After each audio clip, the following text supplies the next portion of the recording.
The 2020 Mac Mini is the first to get Apple's new Apple Silicon M1 processor, which makes a lot of sense because it's the most affordable, versatile, and general-purpose model in the lineup. It also costs a little less than before, which means it's more affordable for a lot of people, even if you just want to experiment. I've been using the new Mac Mini for about a week, and while there is a lot to like about it, it isn't for everyone. To find out what I mean, stay with me till the end. Of course, before we begin, please do remember to subscribe to the Gadgets 360 channel and hit the bell icon so you know whenever we post a new video.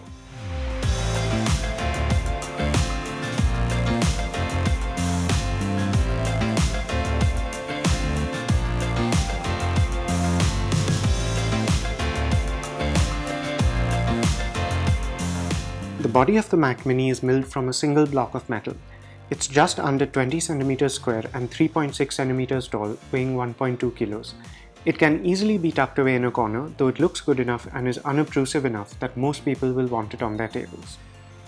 The front is completely bare other than a tiny white power LED in the lower right corner. The power button is on the rear. There's a fairly decent selection of ports. A 3.5mm audio socket, two USB 3.15 Gbps Type-A ports, a standard HDMI 2 port, two Thunderbolt or USB 4 40 Gbps Type-C ports that also support video output, and Gigabit Ethernet. There's a built-in speaker that works for all audio, not just system-level beeps. There's also a fairly large cooling vent on the rear. Unlike the latest MacBook Air, the M1-powered version of the Mac Mini is actively cooled, which means that sustained performance over long periods shouldn't be a problem.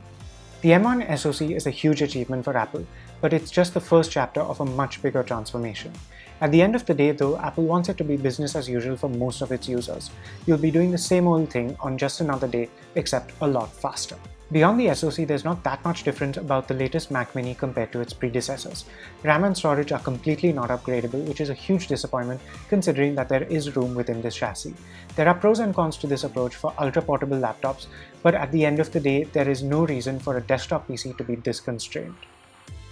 If you want your new Mac Mini with 16 GB of RAM, you'll wind up paying 20,000 rupees more.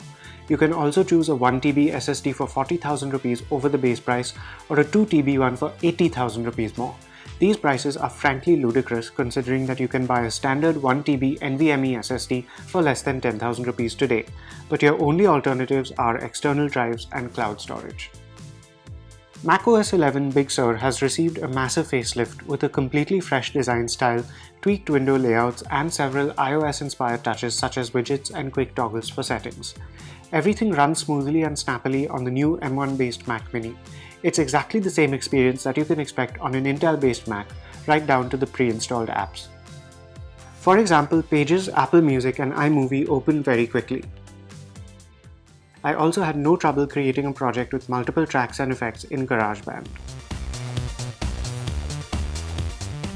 One of the most significant features of Big Sur on M1-powered Macs is the ability to run iPhone and iPad apps, since the CPU architecture is now common across Macs and iOS devices.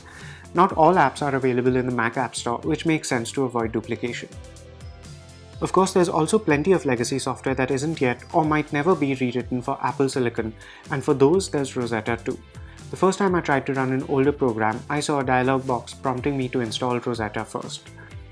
I was able to install Steam, and through that I downloaded and installed a few Mac-compatible games.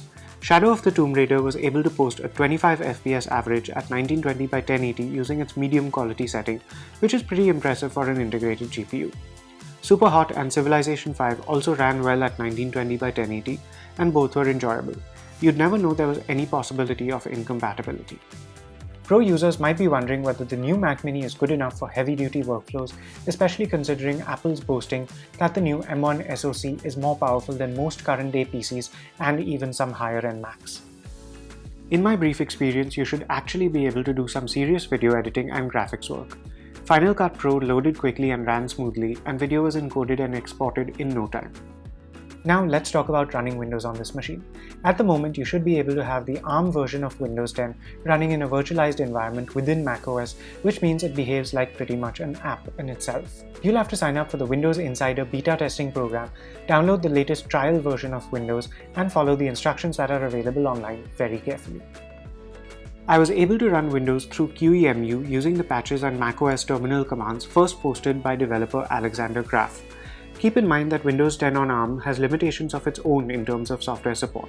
It isn't guaranteed that you'll be able to run legacy Windows software without any hitches.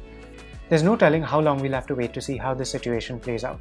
Needless to say, if you rely on Windows on a Mac, you'll want to wait a while or skip this model. The new Mac Mini is a very snappy, responsive, and unobtrusive computer with a vast amount of software that's ready to go. If you're a home user and get most of your work done in a web browser, or if your workflow revolves around Apple's own creative and productivity tools, using the new Mac Mini with its M1 SoC shouldn't cause even a slight hiccup. The bad news is that RAM and storage aren't upgradable, and the limited options you get at the time of purchase are horrendously expensive. There are only 2 Thunderbolt or USB 4 ports, and some niche external hardware is currently not supported. There's no news about if or when Windows might officially be supported, and pro users might want to wait a while for some software vendors, such as Adobe, to release M1 native updates. By that time, newer and better Macs might be available.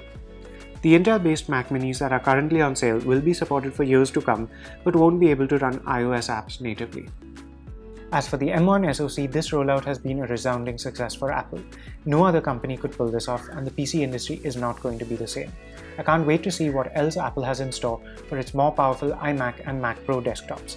I also have no doubt that new form factors will be released over the next year or so, and I personally would love to see an affordable yet upgradable desktop Mac. Of course, we'll just have to wait and see. Thanks for watching. That was my review of the new 2020 Mac Mini powered by Apple Silicon. For all things tech, do visit us at gadgets360.com.